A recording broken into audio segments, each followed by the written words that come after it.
Iran సరికొత్త ఆయుధాలను ఎప్పటికప్పుడు రంగంలోకి తీసుకొస్తోంది. ఇప్పుడు ఫతాహ్ 2ని రంగంలోకి దించింది. ఇది సాలిడ్ ఫ్యూయల్ బూస్టర్ ఉంటది. అదే సందర్భంలో మాక్ 15 వేగంతో ప్రయాణిస్తది. ఇది హైపర్సోనిక్ గ్లైడ్ వెహికల్. బయలుదేరిన తర్వాత నిర్దేశిత లక్ష్యాన్ని కరెక్ట్‌గా ధ్వంసం చేస్తుంది.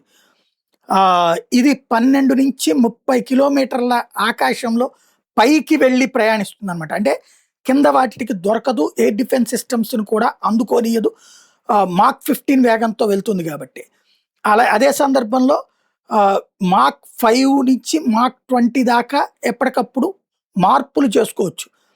17,900 కిలోమీటర్ల దూరంలో ఉన్నటువంటి లక్ష్యాలను కూడా ధ్వంసం చేయగలుగుతది.